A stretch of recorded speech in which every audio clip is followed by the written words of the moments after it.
Hey guys, it's Mike Lowe here, and we're talking Madden, specifically online connected franchise mode.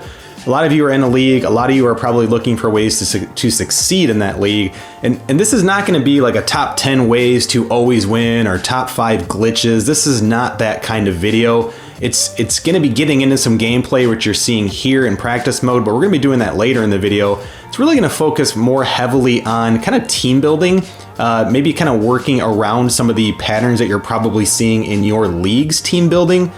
Because as we've seen, there's a lot of obsession over some certain things like speed, and there's some ways you can get around this, especially being a bad team if maybe you're just joining a CFM. So let's dive into it. Let's talk about a couple tips I have. They'll set up to throw. This is caught. Touchdown. But first, thank you to all those who've subscribed to the channel. If you haven't done so, please consider subscribing. We're always doing sports gaming here. That's kind of the primary focus of the channel, and really just trying to get the most simulation ready experience for you, whether that's in an online league or you playing solo. And it's not just Madden, it's a bunch of other games. So again, I appreciate all of those who are asking questions, leaving comments, giving likes, and all of that. So super appreciate it. It's been a lot of fun so far. And again, that's kind of what this channel is focused on. So anyway, let's dive in. Let's talk about some strategies. So we're in an online league here. It's the year 2024, and we're of course looking at Patrick Mahomes, the 28-year-old version. And I wanted to show you something that you're probably seeing in a lot of your own online leagues, maybe in leagues you're playing in, maybe even your team. But it's really, really bad quarterback play with a really, really good player. And we're certainly seeing that. It's no personal attack. I don't even know who this person is. But Patrick Mahomes is not somebody who throws 35 interceptions a year. No one in the NFL is someone who throws 35 interceptions a year. You'd never make it that far. So a little bit better this year. But again, to me, this is somebody who looks like they're throwing a lot in the coverage. They're maybe focused in the wrong areas. And kind of this first point I want to make in this list is avoiding this obsession with speed, especially at the wide receiver position. Now, there are some very, very special players. They're going to come in. They're a top 5, top 10, maybe top 15 pick.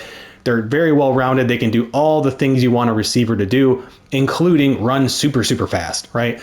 But on this team, we really only have kind of 2 serviceable receivers. Falk's a rookie that I do like, right? It's good speed. 75, he's a guy you can bring along. The issue is that when we look at the Chiefs' depth chart, you're going to see Emmett Fowler as their 3rd receiver. And here we go. This is the depth chart for the Chiefs. They have a 69 overall receiver as their 3rd receiver. He's got 97 speed, but he's a 69 overall. And if you're thinking it's just to get XP, that's not the case. He is their slot receiver, their primary slot receiver. And so they're putting Fowler and Falk kind of in the slot, probably running a lot of 4 wide receiver sets. Okay, that's fine. And then Brown comes in. But the point is, they're underestimating Noah Brown's ability to function in this offense. It's one of the reasons why this person is throwing 35 interceptions in a season with Patrick Mahomes. It's completely absurd. They're looking at this speed column and they are overvaluing massively these players. Again, I can live with Falk. He looks like he could be a good player, but he's a guy you probably want to keep in the slot at 5'9". Fowler is just not ready yet. He's got 97 speed. And so certainly he looks to be like the better athlete than Noah Brown. But what are we doing here? Are we running a track race or are we playing football? Because receivers have other jobs than just running in a fast line. If you want to just use a decoy, put Falk out there. That's fine. I'm not worried about Emmett Fowler much really at all. I will be able to contain him. He's not going to be able to really do anything else for this team other than run fast. What I'm specifically talking about is things like strength. You'll see a lot of these teams, strength and awareness being much higher. They're the same teams that complain about, I can't run the ball. Oh, you want to lower run block sliders. I can't believe this. This is crazy. It's because you have guys like Emmett Fowler outside blocking or on the inside blocking on your run plays. It's absurd. Noah Brown needs to be playing at least half this season, if not this whole season, certainly above Fowler, probably the whole season, if not another season. I mean, I don't really think there's much role for Emmett Fowler in the NFL at this point. Maybe just kind of a backup speed threat that you could use. But we look at these other ratings. I cannot emphasize enough. These other ratings matter. Fowler is an 80 catch. That's not bad, but it's not great, especially when you have your 2 of your top 3 receivers here are barely clearing 80, if at all. That's not very good. Anything below 85 in Madden is just kind of like not great, right? Catch rating for Noah Brown, 93. Catch and traffic rating, 88. These are really, really good scores. 89 for spectacular catch. These are really good, by the way, especially for someone who's throwing 35 interceptions a year. Now, there are bigger issues as to why that. Putting Noah Brown in the lineup is not going to suddenly make this person only throw 10 interceptions a year, but it's going to help a lot more. You cannot run a passing game focused on Emmett Fowler week in and week out. You just cannot. Another element that people overlook is right here. It's these route running ratings, short, medium, and deep. Even release is very important. And you can see Noah Brown schools him in everything but deep. And of course, this is all this person wants to do is throw deep. And so when I see someone doing this, great. You know what? I'm going to run cover 3. I'm going to run cover 4. And I'm going to have a defensive line that can sack you because you're not going to have enough time. I don't even need the blitz because I know what you're doing and I'll shut it down. And this is why these teams struggle, this obsession with speed. So our first point today is please stop obsessing over speed. It will come. You will find these top tier players. They're going to be really, really great players, but you're better to go get someone like a Noah Brown than an Emmett Fowler. That's just the truth of it. If you're actually trying to win games, if you're just trying to chuck deep balls and have fun, go get Emmett Fowler. But if you want to seriously play and compete, and we're just using these two players as an example, I'm not saying either of these are world beaters, but the concept is if you want to compete, you want to actually win games in your online league, you put Noah Brown in your lineup, not Emmett Fowler. Now, this next point is similar, and we're in the same online league, and I want to emphasize again, I'm not here to try and pick on anybody. This is just a team that I saw kind of doing this. There's a couple teams we're going to look at when we talk about kind of quarterback replacement or quarterback benching. The point of this next topic here is that the quicker you admit to yourself that you are the problem at quarterback, not the player, the better you will be. Now, here's my example. We have Pittsburgh here. Again, this is 2024. And Kenny Pickett was their starter last year. Rough year, 32 picks, right? We've seen many online leagues with this, kind of forcing the ball, trying to run up touchdowns, because unfortunately in Madden, that's a lot of all that matters. This is a terrible year. I mean, 32 interceptions is ridiculous. I mean, that's just, it's completely absurd, right? So they have made a move for Desmond Ridder. This was a trade they made, and he is now the starter. And just take a guess. How do you think his year's going? 1 touchdown, 3 interceptions, 48% completion. Why is that? Well, it's pretty obvious, right? The person is still controlling the Steelers until they admit it to themselves that they are struggling at the quarterback position, or maybe they've done that, but until they actually take steps to improve their reads or their patience or their anxiety, I don't know what it is. But until you make steps to improve that, you're just going to keep chasing this false idol, basically. I mean, look at this. This is crazy. They've not only traded for Ridder, they are starting him over Kenny Pickett. Like, there's nothing here other than he's maybe a little bit more mobile in the pocket, I guess. His awareness is lower. His throwing power is higher. Great. But again, accuracy is lower, right? Now, again, maybe they wanted to chuck the ball, throw on the runs worse, throw under pressure is worse. A lot of people take this for granted. Even break sack, if you're aware of kind of what's going on and you notice your guy will get out, that's important. Play action pass is about the same. Like, there's no reason to make this trade. 2, there's certainly no reason that Kenny Pickett should be benched for Desmond Ridder. It makes no sense. Let's take it a step further and actually look and see what Atlanta has done here in this trade. But since we're jumping over to Atlanta, let's see how Ridder did last year. Looks like he did play most of the year. Not terrible, but, well, truthfully, pretty terrible. But, I mean, compared to the other quarterbacks we've seen, better. 29 and 23. So Atlanta has said, you know what, 84 QB rating is not going to be good enough. We need to make some changes. And so as we go over to the Falcons, we can go look and see what they've done. They've made a move here for Tua Tagovailoa. And let's see how he's doing this year. Worse. 5 touchdowns, 6 interceptions, 52%. So kind of the same thing here. The Falcons and Steelers are in the same boat. They're literally making trades with each other here to kind of replace quarterbacks because they suddenly think that this is going to make a difference. Let me tell you guys, these stats don't mean diddly if you keep throwing it into coverage. If you are determining where you're going to throw the ball before you snap the ball, and what I most commonly see with plays like that is like you assume that your safety valve is open before you throw the ball, you are going to lose a lot of football games. You are playing blind. you need to look where you're throwing. You need to see what the defense is doing. Are they being truthful in the kind of their pre-snap setup and alignment? They will reveal themselves. In the first few seconds, the defense does not lie. Maybe in the first second, if they're maybe like faking a blitz or something, or a zone blitz. But typically, the defense will reveal its truth right away. And that's when you need to start making decisions. Now, you have a very, very small amount of time to do so, but you need to stay calm and you need to keep your eyes scanning. Trading for Tua Tagovailoa or trading for Desmond Ridder and starting him over Kenny Pickett is not the issue. And the sooner you realize that you are the issue, the sooner you'll improve at quarterback. Now, because it's inevitable, someone will want to post a comment about, oh, let's see what your quarterback's doing. And let's do it, right? Let's see if I can put my money where my mouth is. So I have a rookie quarterback. He was picked 4th overall. He was the 2nd quarterback taken. Our top quarterback on the board, by the way, so super pumped that he fell to us. But we've played, I think, 3 games now. We're 2-1. And Micah Dorsett here, who I like to think is like the grandson of the great Tony Dorsett. Same league here. My first season playing in this league, 6 touchdowns, 1 pick, which was just literally a wrong button interception. Had a wide open dude for a touchdown, and I hit the wrong button. So anyway, it's you get punished for those sort of things. But the point is, like, it is possible here. And my quarterback is not rated very, very great right now. He's better than Stafford in the year 2024. And he is starting to kind of get that exposure, but really we're not looking at him to win games. If you look there through 3 games, I mean, he's only getting about, 200 yards a game or something? Not even that, right? So, I mean, he's just kind of game managing right now, and that's fine. That's all we need him to do. I'm not looking to change the world here with my quarterback. Now, while we were talking about it, let's look at a couple other things here with the Rams, because it's going to kind of make my next point. So my next point actually has to do with running, but I'm going to still talk about kind of the receiver room here with my Rams. And of course, we have Cooper Kupp, who's a 99 overall. It certainly helps to have him, but we're not force feeding him the ball. I mean, really, we've had a pretty balanced attack, which I can show you.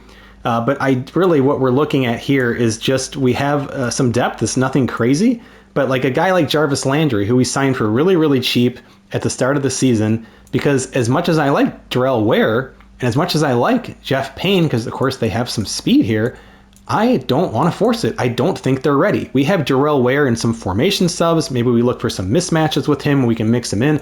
But make no mistake, Jarvis Landry is the 3rd receiver on this team. And it's been really, really important because of some of those ratings we looked at. We have 3 guys here who can just unquestionably catch the ball. They can catch the ball in traffic. They can make some really nice grabs. And more importantly, these guys can run routes, especially if you kind of know your team's strength. Jarvis Landry is kind of like a running back when I get him the ball. I can throw him the ball short, and he pushes people around. He's strong. He's a good run blocker. And for all the reasons we talked about, like what the Chiefs were doing at receiver and maybe struggling to run the ball, and I haven't checked. They might be running the ball perfectly fine, but just others in this league have been complaining about the ability to run the ball. But it's because they're putting these like just receivers you can't block out there. And if you don't think receivers play a role in the run game, you're wrong. They absolutely do. And so, again, getting some guys here, because as much as, again, Darrell Ware, really, really fast, he could be a really fun player for us. He's not going to get off the line. I mean, he has some weaknesses. He's just not ready. He's a rookie. Even your best rookie receivers outside of, Jamar Chase and things like this, I mean, most guys don't make a big impact their rookie year. And so that's the point here, is that I am filling out the depth here with this team and using the receivers as more than just speed. In a world that's obsessed with speed, your king can be run and run power and just strength. First off, it's going to be a lot cheaper because you're not having to compete with everyone who's just running after the speed rating constantly. Go ahead and sign your 95 overall cornerbacks. Go ahead, put them in your sub linebacker package, because I'm going to run James Robinson all over your ass. And that's precisely what we've been doing. So we've played 3 games so far, with James Robinson being the primary back here. He's averaging 6.6 yards per carry, 456 yards in 3 games. Folks, that's over 150 yards per game. He is just demolishing people. He is breaking 6 tackles on average per game. So basically about 10% of his carries he's getting a broken tackle on. And so, I mean, that's in and of itself pretty impressive there. And again, it's really not that hard. There are people in this league who are constantly struggling to run the ball, it seems. And it's because they're just not focused in the right areas on it. They're really just trying to kind of play, I guess you could say, copycat with some of the other teams in the league. Again, just going after the speed sort of thing. So the point here is that you can build a team focused in other areas where it's going to be a lot cheaper, because people are probably looking at James Robinson and being like, oh, I don't know, he's 90 speed. He can't, he's not very agile. No, I can't do this. I'm only going to go after elusive backs. Well, guess what? So are 31 other teams mostly, or at least maybe 20. They all want the same running back. So if you can get the best power running back, and more importantly, if you can learn how to properly use him with the right offensive line, the right play calling, the right scheme, it's going to make you better. And oh, by the way, it'll probably help you to not throw 35 interceptions a year as well. So not only are we talking about not obsessing with speed, the idea is that you can build elsewhere and you can focus on other things like strength and power that will combat teams just throwing speed at you all day. So we're going to look at just a handful of clips here. Most of them will be passing plays. This is just kind of a fun run play that I thought was pretty cool. Running it back, getting flipped over. But I did talk about the importance of running the ball. And guys, I really can't overstate it. I mean, if you look at a lot of the top teams in your CFM, I'd be willing to bet they can run the ball pretty well. I mean, even if the best passers, if you have a respectable slider set, you're just not going to see teams that are just able to keep throwing for 6,000, 5,000 yards a season and just keep it up. I mean, you need to have some kind of run attack if the league is worth its weight at all. And so, again, running the ball, and as I've said, I'm using a lot of power sets. I'm using a power running back because most guys don't want to sign it because he's considered slow at like 89 or 90 speed or whatever. But to me, like, this is fine, right? You can get guys who can pull. You can use fullbacks. I signed this fullback he's like a 65 overall or something, but he's got really good impact blocking. And so even against Aaron Donald there, he does a job just enough to kind of open things up. But again, we'll be talking mostly about kind of passing schemes. And I'm going to keep this really simple. I don't plan on, again, like overwhelming you in this video. I'm not going to give you 75 tips to memorize. It's really going to come down just to kind of a couple simple things. And so, when we start looking at some of these plays, we're really just kind of talking about basic strategy. I'm not going to break down defenses. I'm really just trying to find like simpler ways, because I understand not everyone wants to just be consuming YouTube videos all day on X's and O's and football. So let's just kind of watch some of these plays. You can see this is kind of just like a simple flood, and then we'll kind of talk about each of kind of what we're looking for here. And so this was a really, really simple flood play here. And again, you're kind of looking, what I like to do is, it's kind of like, I think something the New Orleans Saints to do with Drew Brees, which is I like to look deep first. So I'm kind of looking at where, but I'm not looking at where specifically. I'm looking at the safeties. I know they're in a zone because you have that corner over there on the right.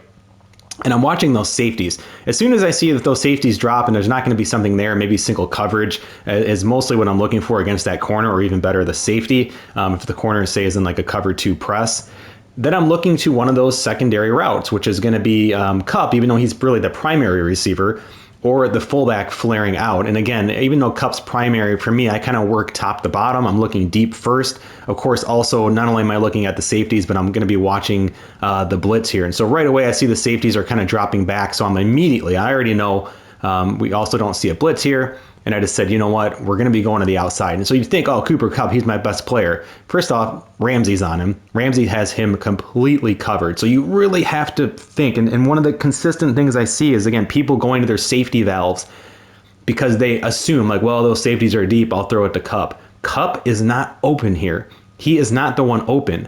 When you look here, it's the fullback, right? He's not great because if Ramsey kind of breaks, but he's really our best option here. There is a route that kind of opened up over the middle.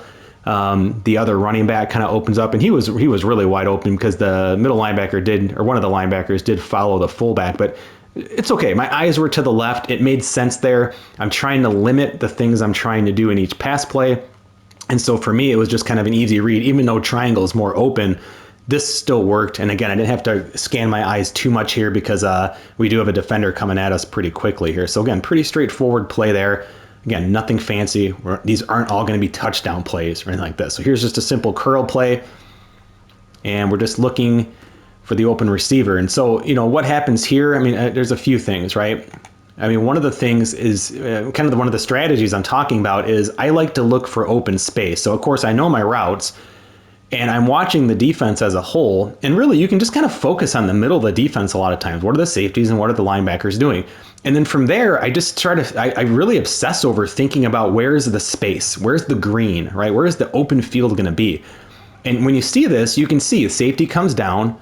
Linebackers are kind of doing different things, but the right side's pretty congested right away. You can see. Then the middle is going to be congested. You got the safety kind of coming down in a robber, and it's congested. So where is there the most green here? And you should decide this at this point, right? Right around now is when you should know.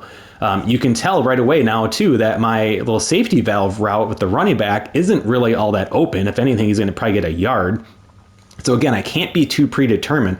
But the open space is going to be right around that 20-yard line, which is going to be right in that curl. And so not only are you looking for the space, you're looking for the route that eventually is going to kind of play into that. And so, of course, I'm keeping an eye on that safety. I'm comfortable throwing to a receiver if he's on one-on-one, especially on kind of like a breaking route or something like that.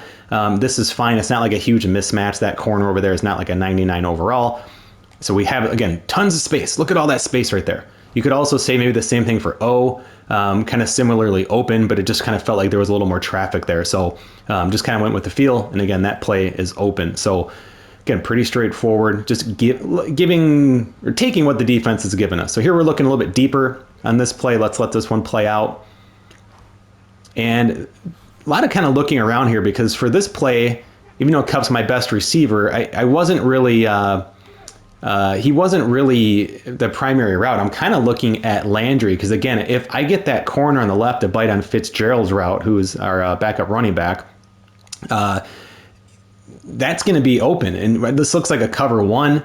Maybe it's cover 3. And so I'm watching that corner and looking for Landry. And then, of course, I know I kind of have 2 deeper routes on the right. And what ends up happening is I actually kind of lead Cup, even though he's supposed to break, that safety is going to be there. And I try to actually throw that to the space, just like we talked about in the last route, around that like 12 or 10-yard line. So as we snap the ball here, I'm looking, and just a little traffic. I probably did have Landry, honestly, because both those guys were kind of there, but that corner was still falling back. And to me, again, I see space. I see a lot of space around Cooper Kupp, and you could definitely make the argument like, well, maybe triangle's the play there. That was my primary read, but I must have looked off a little sooner. And I see a lot of space around Kupp. It's a bit of a risky throw. If that linebacker's got some ups, he can make a play. So again, I led him. He catches it around the 7 or 8 yard line. Makes a decent gain there for sure. So, and again, easy to trust Kupp on that sort of play. And you saw the defense shift over, and it's pretty obvious when the AI does the shifting. Your human opponent might not make it so obvious, but it really looks like we have a blitz here coming from the left. Another clear indicator, you have 2 players kind of stacked on top of each other on the left. And so I'm thinking, oh yeah, we can probably go to Landry here. And there's probably a lot of people thinking a similar thing, but you're really taught as a quarterback to look at where the blitz is coming from, because of course that's where there's going to be probably a little bit more open space. And so I am focusing on Landry, very similar to the last play. But if we watch this play open up, Landry is really not going to be the right read here because it's congested. It's going to stay congested over there, which you'll see. And again, it's really the importance of keeping your eyes on the field. And now there's a couple options we could have done here. And again, we see the defense shift. And if I had just been super predetermined, I'm going to throw to Landry. But I see here, and there's like a double corner blitz coming at us from that side. And Kupp's wide open too. I could have easily gone to Kupp. But I was really focused on Landry. He is covered, guys. I mean, if I make that throw, that is at best an incomplete. And that's probably intercepted, depending on what your interception slider is at. We take a safe throw as well. Nothing wrong with going right up the middle here. There's a nice clear throwing lane. There's going to be no pressure at this point. And so that play works. It's arguable if that would have got us more yards even than throwing the Kupp. But again, the idea here is that it wasn't too pre-scripted. I had an idea before the play, but I didn't just panic and make the throw because it would have been covered even though the blitz was coming. So this play here, we can see the defense looks like they're in a zone. You got kind of guys all over the place. This is a bit of a mess. This is sometimes what could happen. Maybe if you have match defense on, there's some guys in some interesting spots. Let's take a look and see what happens on this play. 3-man rush, but they bring 2 and they get home for a sack. And so the point of this here is they only have 3 down linemen, but they bring 2. And so there are 5 guys coming in. I should have really shifted the line had I seen it. Just didn't really see it coming. Again, probably should have picked up on it that we had all those guys on the right. But nonetheless, did not shift the line. You can see the center's just left with no one to block. 63 should be blocking 44. The guy that ends up getting the sack, my right tackle, should be blocking. It just didn't shift properly.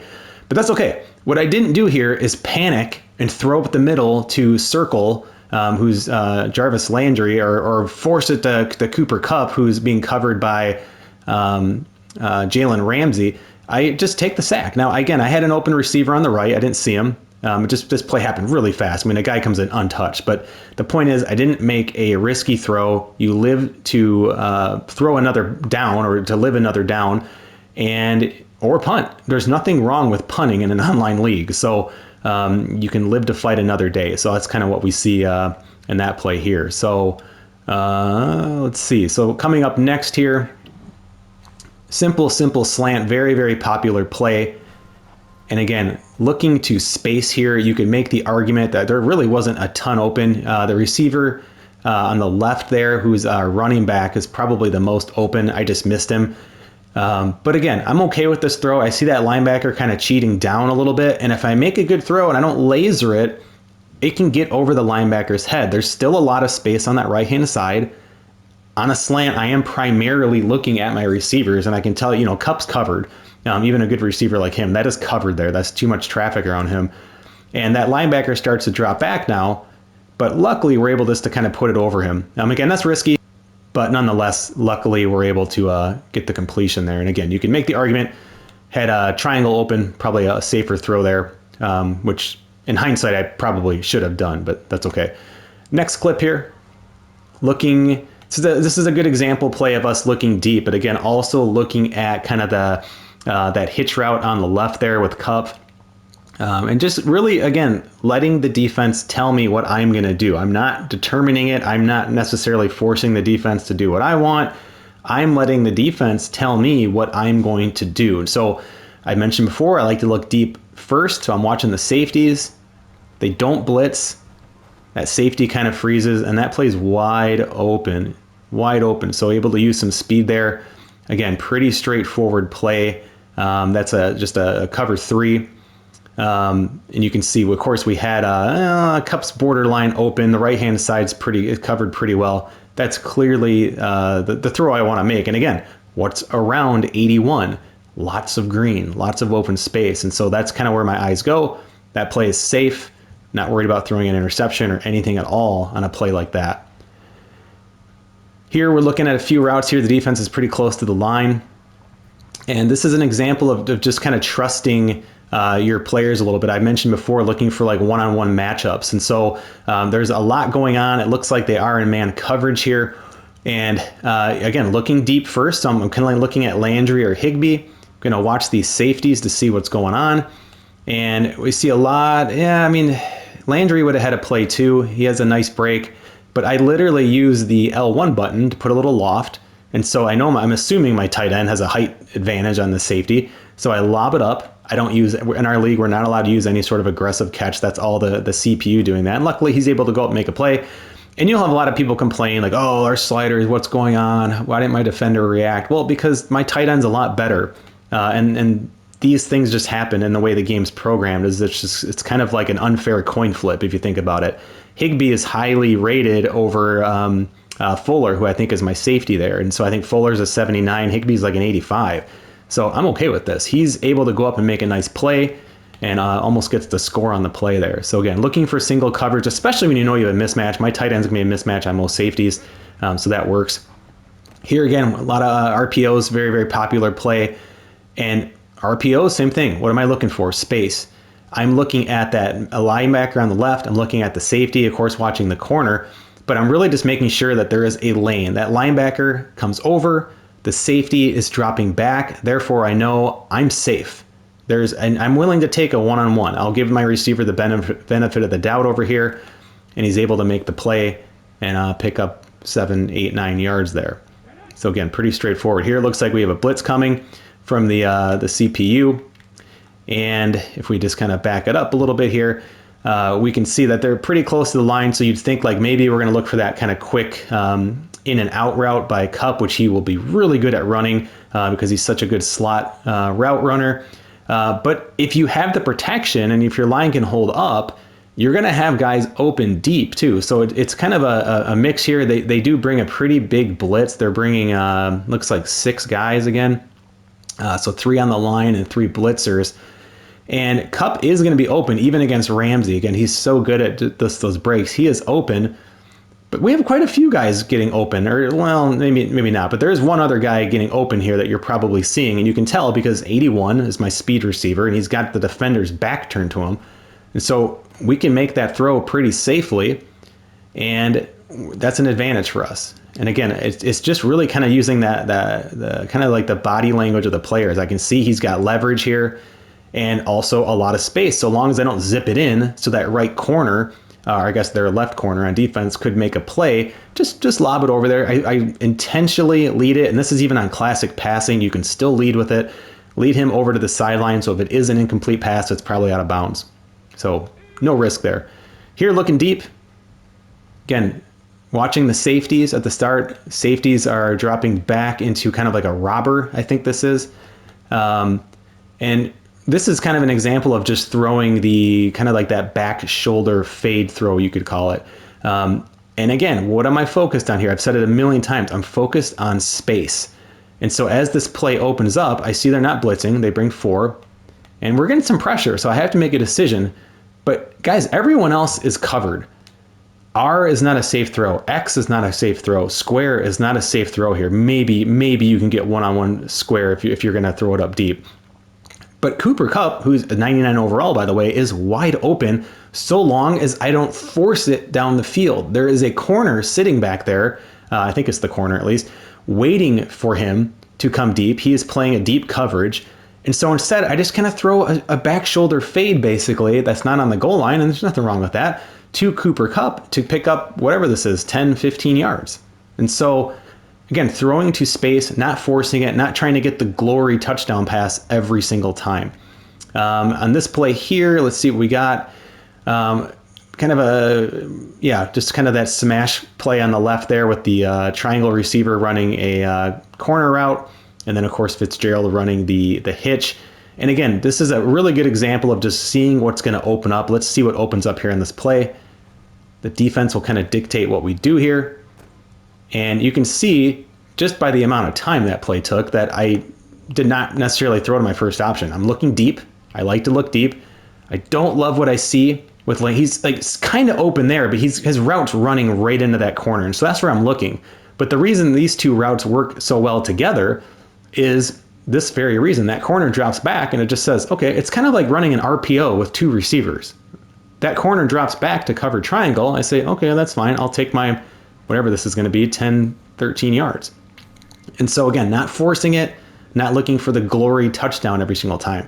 This play, another RPO, really, really simple concept. Do you have numbers?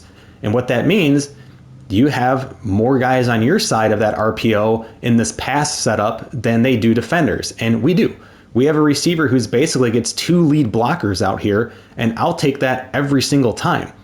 And so we're going to run this play here, get some good blocks, and Smith's going to make a pretty sweet leap there to get a few extra yards. Again, know your players' ratings too. Not every player is a great leaper. Know, are they better at juking? Are they better at trucking? Are they better at spinning? Know those certain things because there is an advantage and you can get some extra yards just like we saw there. So here's kind of a play really putting a lot of pressure on the defense. It looks like they're just kind of sitting back, so I'm not expecting a blitz here. And let's see what opens up on this play. So they do bring a blitz up the middle, a delayed blitz there as well. And so again, not a ton open though. If we watch these routes here, it was actually a pretty well covered play. Play action pass.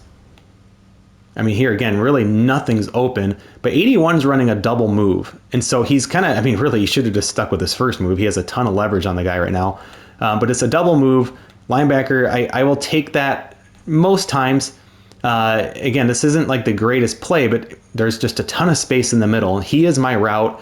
that's running to that area. Even though that safety's there, the safety's deep. So I'm not trying to score a touchdown. I'm not trying to throw it to the goalpost because that safety's sitting there. You have to be very careful where you place this. So I just kind of underthrow it a little bit with the lead passing. And again, classic lead passing. I want to reemphasize that and just get a completion. Really just kind of took all we could get on that that the defense gave us there. Here, looking kind of a curl slant combo play here, looking for the open space. Simple enough. We can look at this one more time. But again, just watching the defense, watching the safeties, what's opening up. Linebacker in the middle shifts. There's a ton of green. So my mind is made up already. I think O is probably going to be open too because I think he breaks out to the right. No, he doesn't. R would have been open. But again, tons of green. That's a safe throw. It's not going to be an interception. You're not going to turn the ball over. You keep moving the ball. Again, play looking deep first. We got 2 deep routes on the right-hand side. But didn't like what I saw, so we don't force it. So let's take a look again. 4 linemen come. They drop a lot of guys back. Again, a lot of traffic on the right-hand side. We have 2 receivers there. They have 4 defenders. Now we have Cup coming underneath, and he would have drawn some coverage, but I can't sit there forever. And sure enough, look who just came through the line, 91. I mean, that's a sack. If I hold that another second, that's a sack. And so where is their open space opening up? And it's not a ton, because it's technically almost like a 1-on-3 at this point. But I know his route's breaking in. He's going to head in towards that 20-yard line marker. And that's a spot I can throw. And only in a spot that my guy can get to the ball. So again, just game management stuff. This is what we were talking about when we were looking at my quarterback stats. Nothing fancy, 200 yards a game, but just the 1 interception. It's another play, again, just looking for space opening up here. Running out of a play action, running out of again, when you have a team that can run power, your defense will respect this. And so, or your opponent's defense, I should say. So again, we're looking here. My first instinct is like, ooh, triangle, triangle. But that linebacker is there. It's kind of like an RPO again, triangle and X. What's opening up? I have to confirm that Jalen Ramsey is staying deep, or else this is a very risky throw. I see that linebacker kind of break a little bit. I've already thrown the ball by then, but to me, that was, again, the most space. There we go. We find Higbee for a real nice gain inside the 10-yard line. Another play here. Again, looking deep. We got a blitz this time. And so take a shot. Single coverage, not complete, but I'm okay with that. And I mentioned earlier, you don't always have to look for like the short route on a blitz. The defense did okay picking this up. I probably dropped back a little bit too far. Yeah, I mean, if too bad X didn't just kind of, the tight end didn't break over the middle, that'd have been a nice play. But I have single coverage, got not really speed or anything, but I trust Landry out there. But defender gets there and make a play. So nothing fancy, but we don't take a sack. We don't throw an interception. That's kind of the key. Let's see what this play is. Another RPO. This one's kind of neat. So it's kind of a similar thing to what we saw here. We don't necessarily have numbers. If I can back up the clip here a little bit. It's kind of 3-on-3. And so, of course, I'm watching to see if really any of those inside 2 corners or DBs come up and kind of come off of that play. If they do, I'll throw it because then we do have a mismatch. And that's what happens, right? We can kind of see that the one corner is not playing him out there. So again, we have a 2 or a 3-on-2. And so I'll take that. But I think the key to this play is right here. I see a lot of people take this and like, ooh, I got to get to the sideline. Got to get to the sideline. But that's not where your blocks are set up. You don't have to rush everything to the sideline. If anything, the defender that 81 is blocking has leverage to the sideline. So this play, just go right up the middle. Take what you can get. You don't have to kick everything outside. It's one of the secrets I've found to just being a successful run team is just run north and south. Like you don't have to cut everything outside. Not everything has to be a 15-yard run. Take 4, take 3, because eventually you'll start getting 6 and 7 and 8. And that's when you can start going to misdirection. That's when you can start going to play action pass. So here, just looking for open field here, looking for some mismatches. Not a great throw. Quarterback did not make a great throw, but I had enough green around me that it was okay. We didn't get punished for this. And so there is a blitz that comes, and boy, it's getting home. Good pickup there by the running back. And so again, a couple guys open on this play, but we just throw to where is the most green, because an errant throw, even though there's tons of green around triangle, an errant throw could go to any of those 3 guys.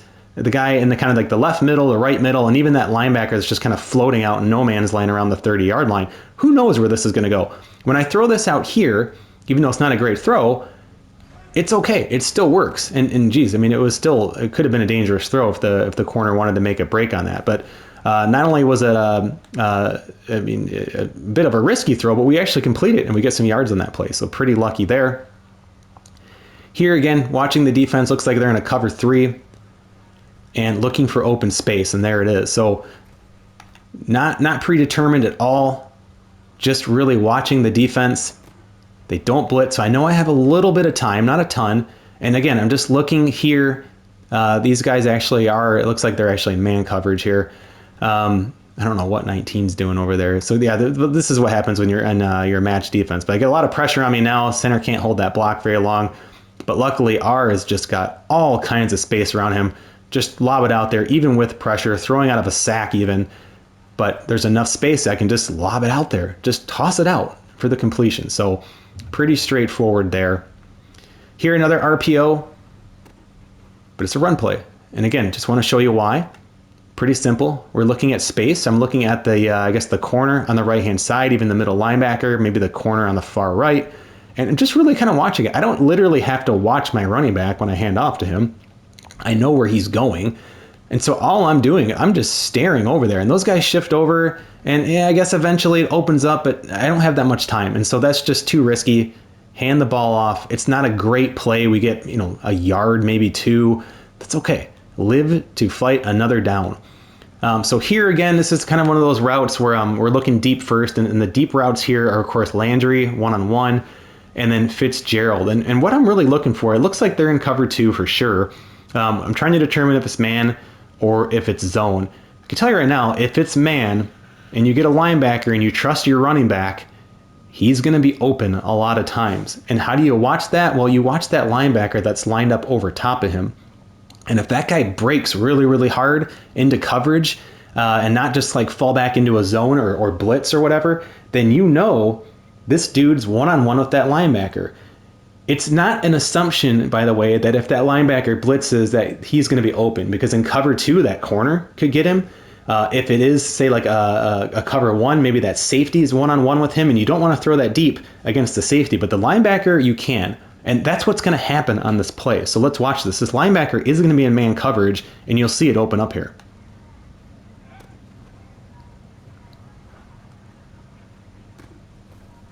And that's an easy score. So again, linebacker, snap of the ball. Just see him, just beelining, right? He's beelining. They're in man coverage. Beelining for that running back. He also gets kind of picked by his own player. So now I know I'm like, okay, we're in good shape. By the way, got to make sure that safety clears too. He's in a robber. If this was just straight up cover 2, it would not have worked. So they kind of disguised the look of this play. Because that safety would have been sitting right there. This would not have been a safe throw. There's no one there, by the way, throwing to the open green again, and we're able to make that play. So, again, looking at a handful of plays here, we could talk a lot about these and just kind of go on and on about strategy, but really the idea I want you to take away from these is the concept of just looking for space. Watch the defense, watch what the safeties are doing. Don't be afraid to look to your deep routes first. And of course, if there is a blitz, you need to have your backup plan in mind, but you got to make sure your backup plan is open. The other thing I can tell you, and it's a really easy way to simplify all this, is don't be afraid to run the ball. Don't even be afraid to build your team around running the ball, because it will open up the pass. I know that seems kind of counterintuitive. I know there's a lot of statistics in the NFL that say like, well, you don't need to be successful to run the ball in order to pass and things like that. And that's pretty true in the NFL, but we're talking about Madden here. You're talking about people who are very overly aggressive and will start to overcommit on things if you're too successful at it. And the run game is the safest way to get your opponent out of position and out of their comfort zone. So anyway, we went over a lot with this video. I hope this was helpful. Again, I appreciate all those subscribing. If you haven't subscribed, go ahead and do that. And we will be back talking more about not just Madden, not just MLB The Show, not even just strategy, but just really talking franchise and all of that fun stuff. So I super appreciate you all. I'm Mike Lowe. I'm at Twitter at MikeLowe47, and I will see you all next time.